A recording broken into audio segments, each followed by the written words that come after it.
Mm,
Okay. Hello everyone. And let's see, okay. Hello everyone. Welcome to the Poetry Club Saturday Night Show. It is an honor to have you all here. Welcome. This is a recording for this recording for August the 10th, 2024 on a Saturday because as you all know, I already mentioned on Facebook, I am attending I'm attending Card Maker Success Summit. It's online and went from Wednesday night was a kickoff party, and it starts Thursday through Sunday. So I'll be going a lot of these classes. I won't make it for tomorrow, for Saturday. That is why I'm recording it tonight on a Friday night. I know it's late, but I'm recording it. I know I'm recording it late, and it'll play automatically for you all on Saturday. And I will be back live on next Saturday. And oh, hold up. I want to show y'all something too.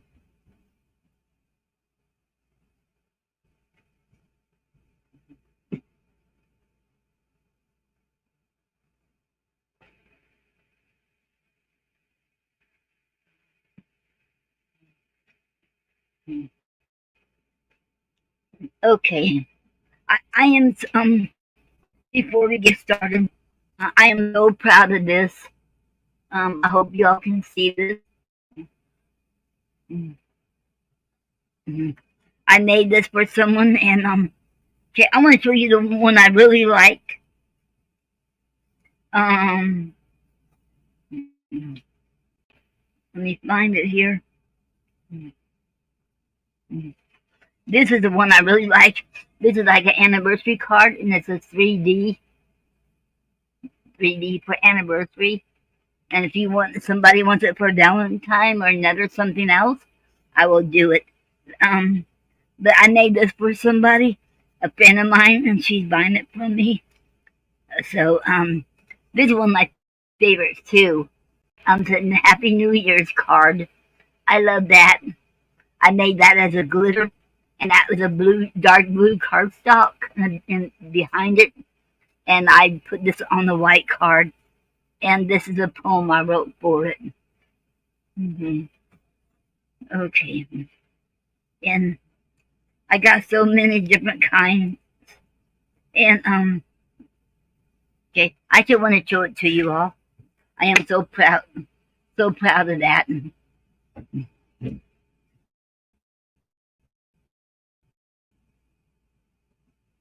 Okay. Okay. And how was your all week? I had a good week. I'm enjoying the Card Maker Success Summit, and it's so much fun. If you've never been one, you should go. It is so much fun. It's online, and wow, I'm learning so much about different techniques. So I'm having a blast on this. This is so much fun, and plus I get extra bonuses because I became the VIP. See, when you get your free ticket for the Card Maker Success Summit, and you have till 5 p.m. Saturday. So time y'all hear this, it'll be too late for y'all. But you get you get a 15, 20 minutes. Think about 20 minutes after you get your free ticket to get a VIP ticket, and that is like $39, and then you get a lifetime access to all of that. So it's really neat, and I'm enjoying it. So it's so much fun. I'm having a blast with it, and there's a lot of people right here in Florida going too. I was shocked. I didn't know so many people, Floridians, go there. Wow. Okay, I'm going to start off reading Gary's poem, "Money Has Spoiled" by Gary A. Snyder. Money has spoiled everything but poetry. We all need truth. The value of our words is worth more than our money. We can't let our freedom of speech and personal feelings be destroyed and distorted by the influence of profit. The truth must be told about our past in order to use these truths to help guide the future of mankind on this earth. The end. And that was from our book, Reflections of Our Inner Beings, by Gary A. Snyder and me, Noreen Snyder. Money Has Spoiled. You can find it on page 7. Okay. Mm-hmm.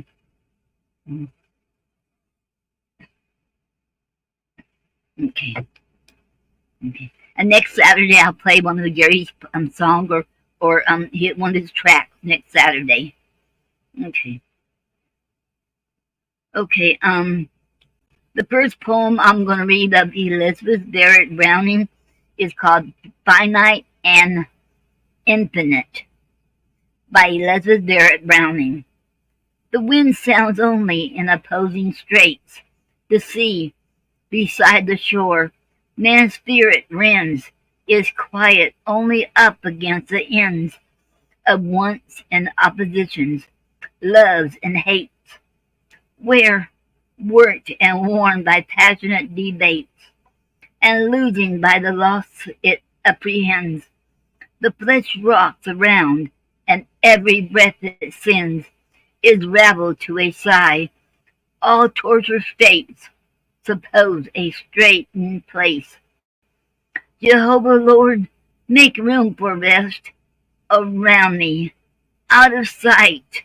Now float me of the vexing land abhorred, till in deep calms of states my soul may right her nature, shoot large sail on lengthening cord, and rush exultant on the infinite. The end. And that was Elizabeth Barrett Browning's poem, "Infinite and Finite and Infinite." Okay. Next one, "Flesh or Faunus" by Elizabeth Barrett Browning. You see this dog. It was but yesterday I mused forgetful of his presence here, till thought on thought drew downward tear on tear, when from the pillow where wet cheeked I lay, a head as hairy as Faunus thrust its way, right sudden against my face. Two golden clear great eyes astonished mine. A drooping ear did flap me on either cheek to dry the spray. I started first as some Arcadian, amazed by goatly god in twilight grove, but as a bearded vision closely ran, my tears off, I knew flush and rose above, surprise and sadness, thinking the true Pan, who by low creatures leads to heights of love. The end. And that was "Flesh or Faunus" by Elizabeth Barrett Browning. Okay. And the next one, "Futurity" by Elizabeth Barrett Browning. And, oh, beloved voices, upon which ours passionately call, because ere long we break up in the middle of that song. We sang together softly to enrich the poor world with the sense of love and wish the heart out of things evil. I am strong, knowing ye have not lost for my shields, with last years to hold our idols, and albeit we break them to our faces, and denied that our close kisses should impair their white. I know we shall behold them raised, complete, the dust swept from their beauty, glorified, new Memnons singing in the great God light. The end. And the end. That was Futurity by Elizabeth Barrett Brown. Okay. I'm so in love with Elizabeth Barrett Browning and Robert Browning poetry, and I should love their poetry, and I'm in love with them because they are they're so in love with each other, and they're always together, and they got so much love for each other, and I think he fell in love with her through her poetry from reading her poetry, and you know what, and their love, she she loved him so much, she was willing to elope and marry Robert Browning, even knowing her dad, if they ever get married, any of them get married, they would be disowned. And she took that chance. She didn't care because she wants to be with Robert Browning for the rest of her life, and that is love, true love. And they live happily ever after. I know they have problems and all that. You know what? Don't all marriages have problems? Nobody is perfect. There's no such thing as a perfect marriage.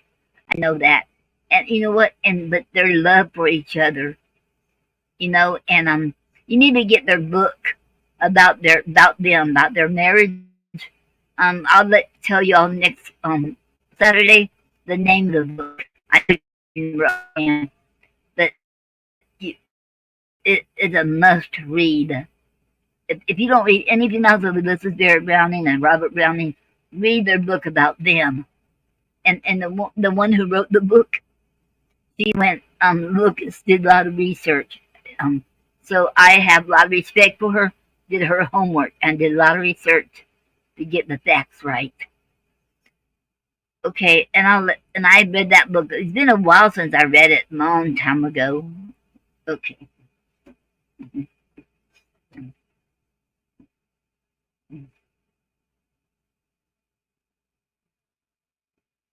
Now I'm going to read the complete works of William Shakespeare, Volume 1. Okay. Remember last Saturday I started reading King Henry VI, Part 3 by William Shakespeare. Well, today we're going to start with Scene 2, Act 1, Scene 2. Okay. Act 2, Scene 2, Sandal Castle. That's where it's located, where they're at. Enter Richard, Howard, and Montague. Richard. Brother, though I be youngest, give me leave. Edward. No, I can better play the crater. Montague. But I have reasons strong and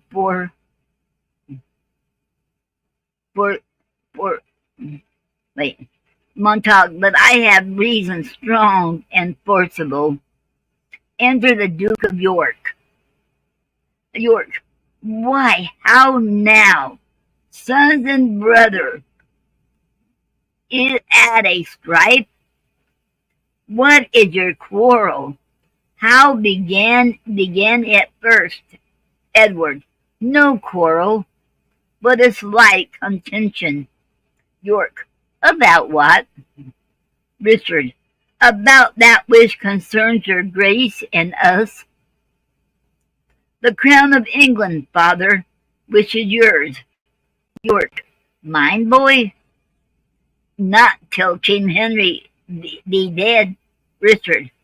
Your right depends not on his life or death. Edward. Now you are heir, therefore enjoy it now by giving the hounds of Lancaster leave to breathe. It will outrun you, father, in the end. York. I took an oath that he should quietly resign. Edward. Before a kingdom, any oath may be broken. I would break 1,000 oaths to reign 1 year. Richard. No, God forbid your grace should he forsworn. York. I shall. He if I claim by open war. Richard. I'll prove the contrary if you'll hear me speak. York. That canst not, son. It is impossible. Richard. An oath is of no moment, being not took before a true and lawful magistrate that hath authority over him that swears. Henry had none, but did assert the place.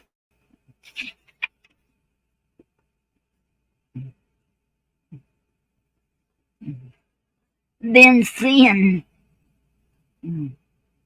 'twas he that made you to depose, your oath, my lord, is vain and tribulous. Therefore to arms, and father, do but think how sweet a thing it is to wear a crown, within whose circuit is Elysium, and all that poets feign of bliss and joy. Why do we finger thee? Why do we linger thee? Why do we linger thus? I cannot rest until the white rose that I wear be dyed, even in the lukewarm blood of Henry's heart. York. Richard, enough. I will be king or die. Brother, thou shalt to London presently, and what on Warwick, and wit on Warwick to this enterprise. Thou, Richard, shalt to the Duke of Norfolk, and tell him privily of our intent. You, Edward, shall unto my lord Cobham, with whom the Kentishmen will willingly rise, and them I trust, for they are soldiers, witty, courteous, liberal, full of spirit. While you are thus employed, what resteth me more, but that I seek occasion how to rise, and yet the king not privy to my drift, nor my house, nor any of the hounds of Lancaster, enter a messenger. But stay, what news? Why comest thou in such host? Gabriel, the queen, all the northern earls and lords, and intend here to besiege you in your castle. She is hard by with 20,000 men, and therefore fortify your hold, my lord. York. With my sword, what I thinkest thou that we feared him? Edward and Richard, You shall stay with me. My brother Montague shall post to London. Let noble Warwick, Cobham, and the rest, whom we have left protectors of the king, with powerful policy strengthen themselves, and trust not simple Henry nor his oaths. Montague, brother, I go, I'll win them, fear it not, and thus most humbly I do take my leave. Exit.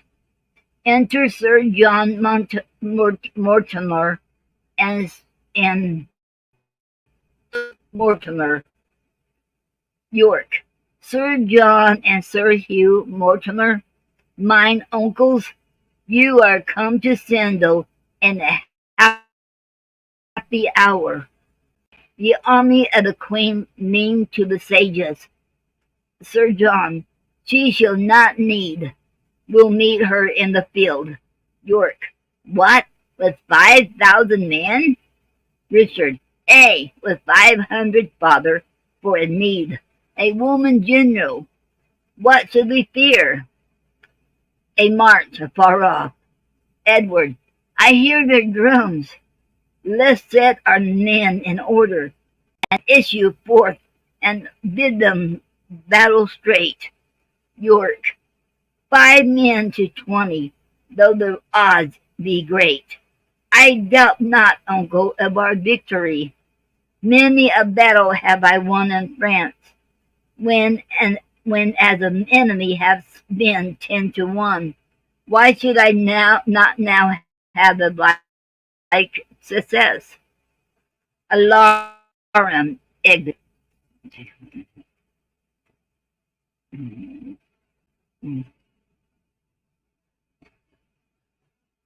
And that was the end of scene 2.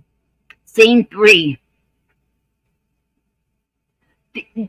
Field of battle betwixt Sandal Castle and Wakefield. Alarums. Enter Rutland and his tutor. Rutland. Ah, whither shall I fly to escape their hands? Ah, tutor, look where bloody Clifford comes. Enter Clifford and soldiers. Clifford, javelin away. Thy priesthood saves my life. As for the rest of this, and as for the brat of this accursed duke, whose father slew my father, he shall die. Tutor, and I, my lord, will hear him company.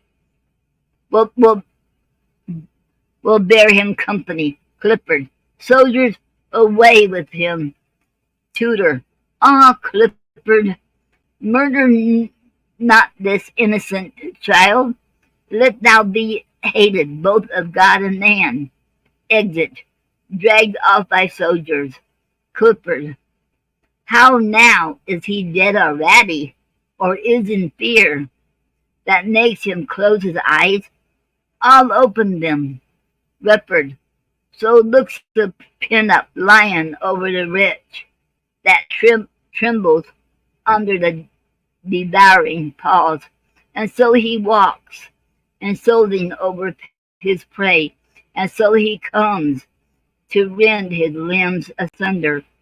Ah, gentle Clifford, kill me with my sword, and not with such a cruel, threatening look. Sweet Clifford, hear me speak before I die. I am too mean a subject for thy wrath. He thou revenge on men, and let me live. Clifford, in vain thou speakest. Poor boy, my father's blood has stopped the passage where thy words should enter. Retford, then let my father's blood open it again. He is a man, and Clifford, cope with him. Clifford, had I thy brethren here, their lives and thine were not revenge of sufficient for me? No. If I dig up thy fathers, graves and hung their rotten coffins up in chains. I could I could not slake mine ire, nor ease my heart, the sight of any of the House of York is as a fury to torment my soul until I root out their cursed line and leave out one alive. I live in hell.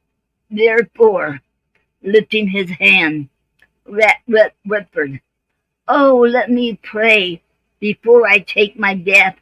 To thee I pray, sweet Clifford, pray, pity me, Clifford, such pity as my rapier's point affords. Rupert, I never did thee harm.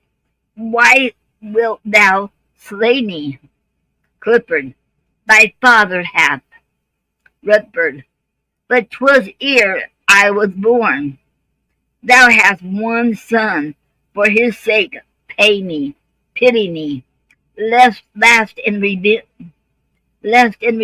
thereof, sith God is just, he be as miserably slain as I. Ah, let me live in prison all my days, and when I give occasion of offence, then let me die.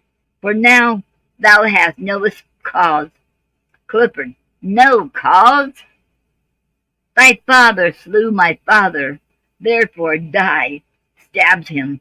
Redford, de faciant lanidus sumus sit ista tuti dies. Clifford, Plantagenet, I come, Plantagenet, and this thy son's blood cleaving to my blade shall rush upon my weapon till thy blood congealed with this. Do make me wipe off both. Exit. Okay, that was the end of scene 3. Okay. Mm,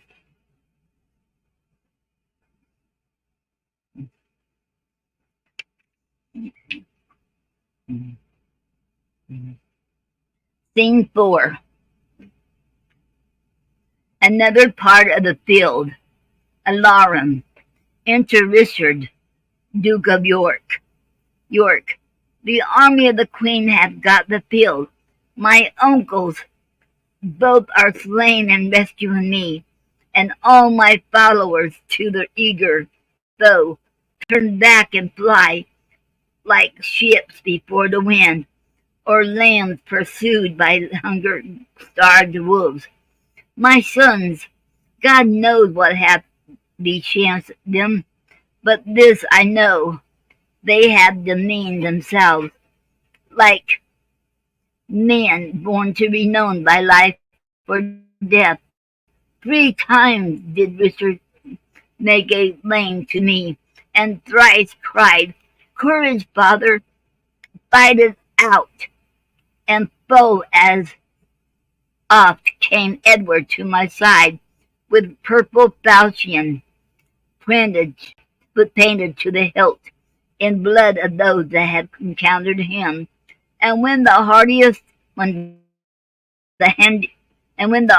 warriors did retire, Richard cried, Charge!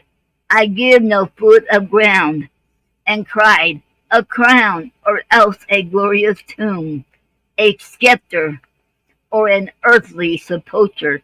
With this, as we charge again, but out, alas, we besiege again, as I have seen a swan with with bootless labor swim against the tide, and spend her strength with overmatching waves. A short alarum within. Ah, hark! The fatal followers do pursue, and I am faint, and cannot fly their fury. And were I strong, I would not shun their fury. The sounds, the sands are numbered that make up my life. Here, here must I stay, and here my life must end. Enter Queen Margaret, Clifford, Northumberland, the young prince and soldiers. Come, bloody Clifford, rough Northumberland, I dare your quenchless fury to more rage. I am your butt, and I abide your shot. Northumberland, yield to our mercy, proud Plantagenet. Clifford, A, to such mercy as his ruthless arm, with downright payment, showed unto my father, now Paython, that have tumbled from his car, and made an evening at the noontide prick. York, my ashes as a phoenix may bring forth a vine bird that will revenge upon you all, and in that hope I throw mine eyes to heaven, scorning whatever you can afflict me with. Why come you not?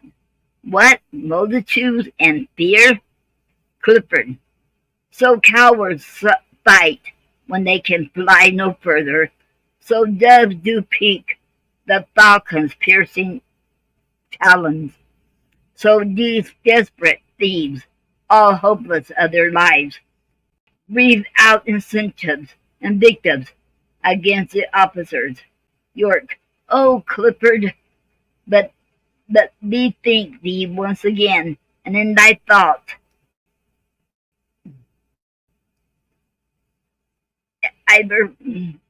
overrun my former times, and if thou canst, for blushing, view this face, and bite thy tongue that slanders him with cowardice, whose frown hath made thee think and fly ere this.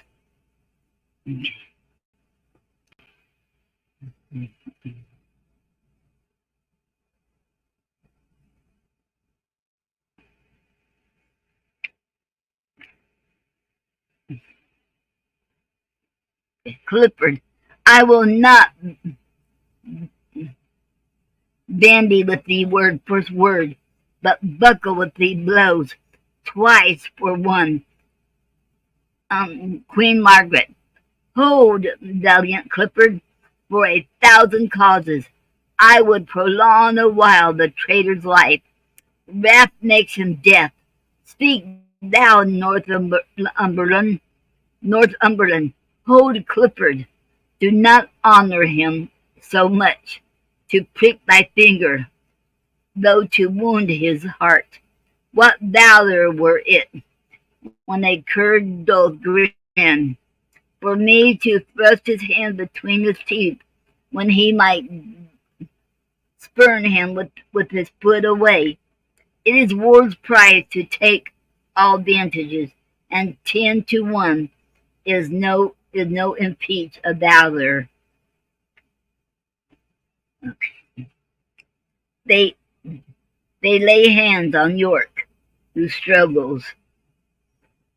And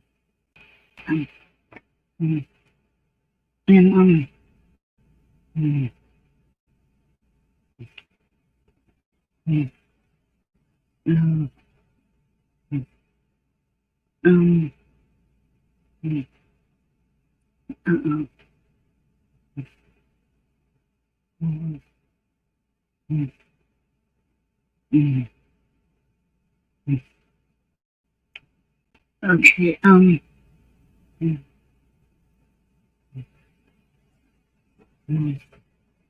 okay,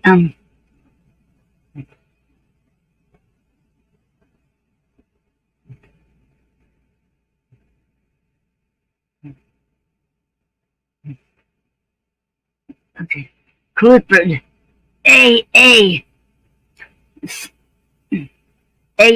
so strives the Woodcock with the gin, Northumberland. So doth the coney struggle in the net, York. So triumph thieves upon their conquered booty. So true men yield with robbers. So never matched.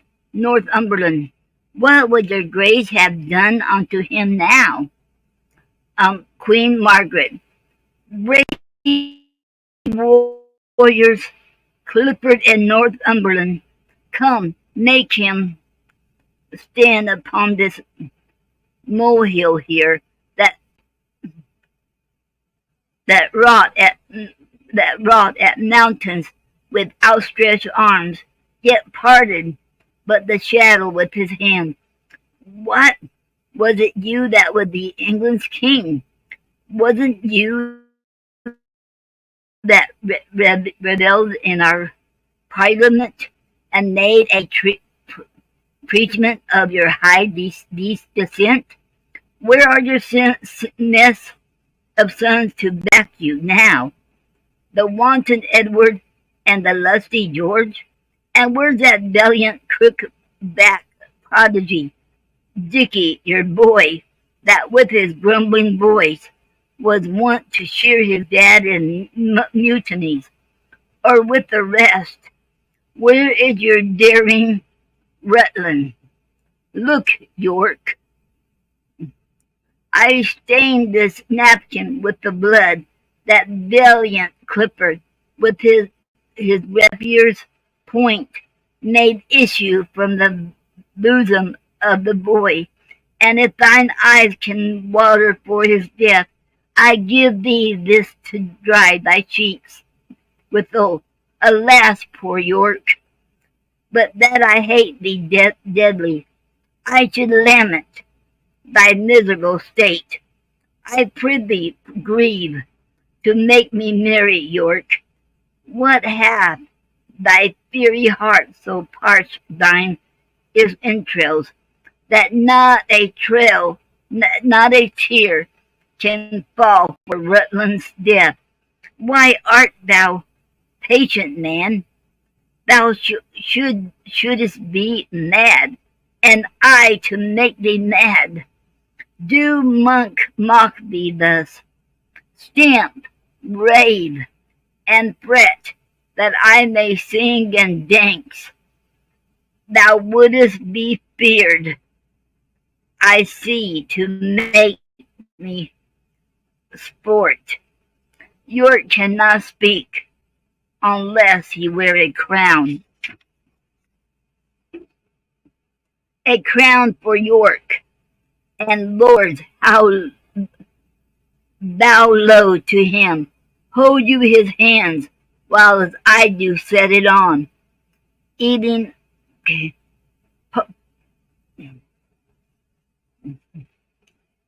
what? Putting a paper crown on his head. Marry, sir, now looks he like a king? This is he that took King Henry's share, and this is he was his adopted heir. But how is it that great Plantagenet is crowned so soon, and broke the solemn oath? As I bethink me, you should not be king till our King Henry has shook hands with death.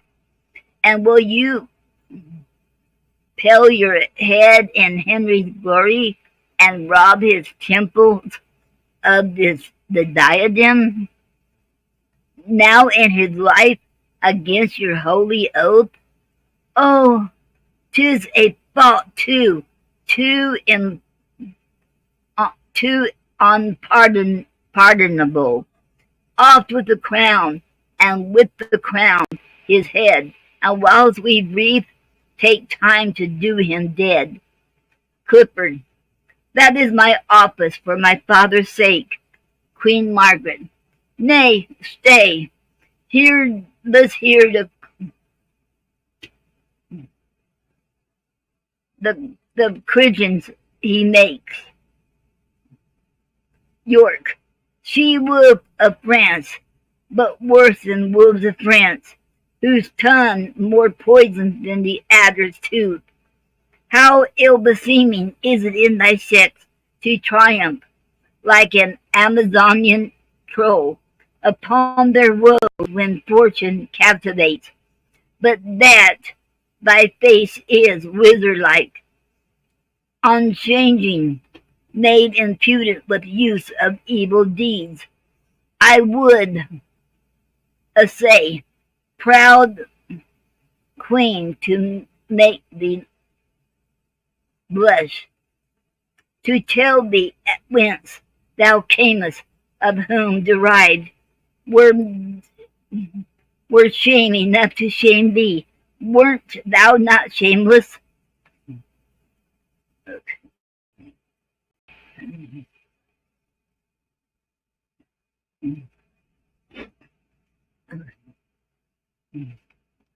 The father bears the type of king of Naples, of both the Cecils and Jerusalem, yet not so wealthy as an English yeoman. Hath that poor monarch tonight taught thee to insult? It need not, nor it boots it be not. Proud queen, unless the adage must be verified, that beggars mounted upon run their horse to death. 'Tis beauty that doth oft make women proud, but God he knows thy share thereof is small. 'Tis virtue that doth make them most admired. The contrary doth make the wonders at. 'Tis government that makes them seem divine. The want thereof makes thee abominable. Thou art as opposite to every good as the antipodes are unto us, or as the south to the septentrion. O tiger's heart wrapped in a woman's hide, how couldst thou drain the life-blood of the child, to bid the father wipe his wise eyes withal, and yet be seen to hear there a woman's face? Women are soft, mild, pitiful, and flexible. Thou stern, obdurate, flinty, rough, remorseless, biddest thou me rage? Why, now thou hast thy wish, wouldst have me weep? Why, now thou hast thy will, for raging wind blows up incessant showers, and when the rage allays, the rain begins.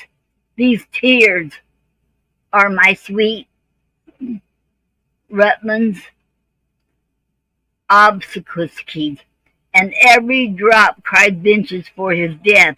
'Gainst thee, Bell Clifford, and thee, false French woman.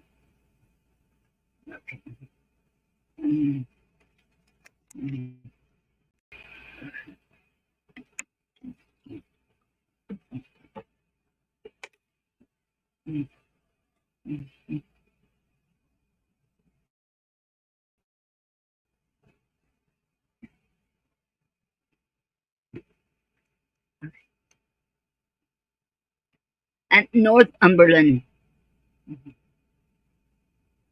beshrew me, but his passion moves me so, that hardly can I cheek my eyes from tears. York, that face of his, the hungry cannabis, would not have touched, would not have stained with blood. But you are more inhuman, more inexorable. Oh, 10 times more than tigers of Hyrcania. See, ruthless queen, a hapless father's tears. This cloth thou dippest in blood of my sweet boy, and I wish with tears do wash the blood away. Keep thou the napkin, and go boast of this. And if thou tellest the heavy story right, upon my soul the hearers will shed tears. Yeah, even my foes will shed fast falling tears, and say, alas, it was a piteous deed. There, take the crown, and with the crown my curse, and in thy need such comfort come to thee, as now I reap at thy too cruel hand. Hard-hearted Clifford, take me from the world, my soul to heaven, my blood upon your heads. Northumberland, had he been daughter, slaughtered man to all my kin, I should not for my life, but weep with him, to see how only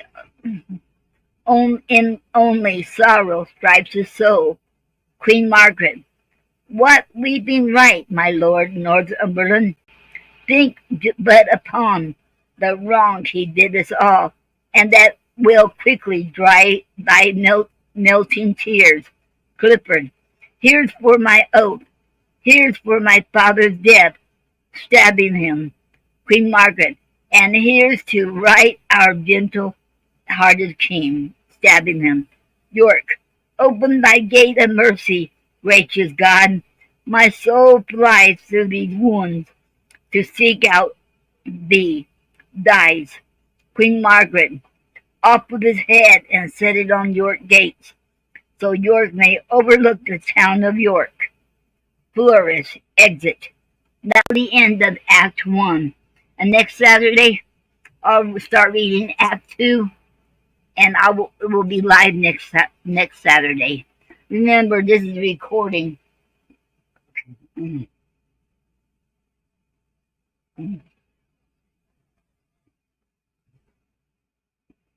What? Oh, I froze here. Okay. I think y'all can, I realized I froze. But y'all should be able to hear me. I'm not the only one having problems with StreamYard, but there's a lot of people having problems with StreamYard since Bending Spoons bought out StreamYard. So we'll just have to put up with it till I can figure it out. And I'm going to try use OBS if I know how to do it. But right now I haven't had time this weekend and all that because I'm going to that to the Card Maker Success Summit. So okay. Now today's poetic form is music. Okay. And I found this on shadowpoetry.com. Okay. Music. Okay. Poetic form. Emily Romano created a music poetic form. The music consists of 3 verses of 3 lines each. The first line have 2 syllables. The second lines have 4 syllables. And the third lines have 2 syllables. The rhyme scheme for the first verse is ABA. The second verse is CDC. And the third verse is EFE. The title should reflect the poem's content. And that was the end of that. Okay. Okay.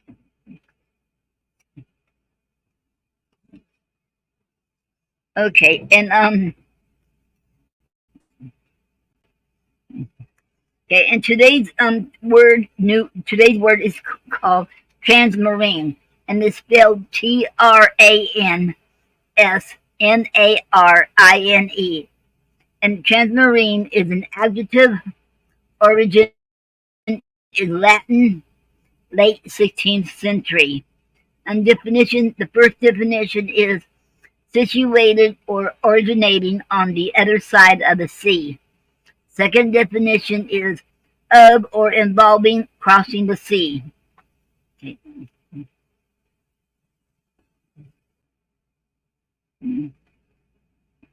Okay, and example in a sentence: some bird species make yearly transmarine migrations. And did you know millions of birds make transmarine journeys each year to a swath of the North Atlantic Ocean for food? A recent study in Conservation Letters says decades of tracking data found the migratory birds represent about 24 species from both hemispheres. Several of the species studied are endangered, and the hope is that with this new data, these 600,000 square kilometers of international waters can become a protected area. And that was the end of that. And that's why I picked this word transmarine, because what they talk about this, I want people to know about. They trying to get this protected area. So maybe if more people hears about it, about the international waters, and maybe they can protect the species, protect the area for the bird's sake. Okay.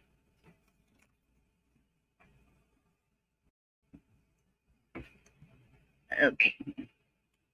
Well, and that was the end of that. And I found that word on wordgenius.com. And then I found the poetic form on shadowpoetry.com. Okay. Well, since this is recording, I will not do any potpourri. And long as y'all can hear me, I've seen I'm frozen, so long as y'all can hear me, y'all should be all right. And I don't know what is going on with StreamYard. Too many people are having problems. I've seen that on StreamYard community on Facebook. So, and okay, and now we're gonna be wait. I haven't get to read I was going to read a poem of mine, but I haven't picked it out yet today. So I'll do one next week of my poems. Well, let me pick it out from here real quick.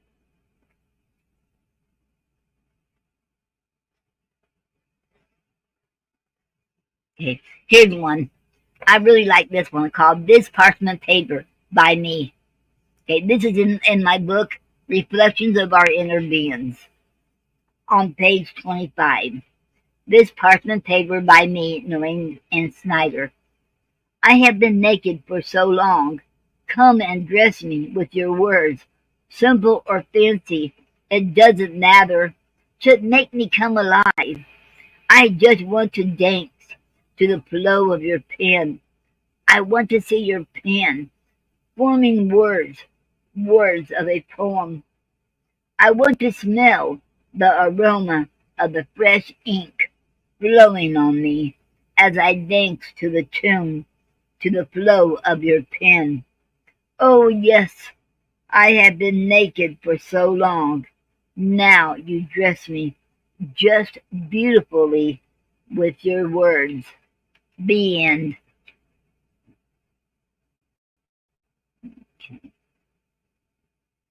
And I'll read one of Gary's called Dead or Alive. Is there a realization when you're dead? Is there a discerning moment when you think you're going to be dead?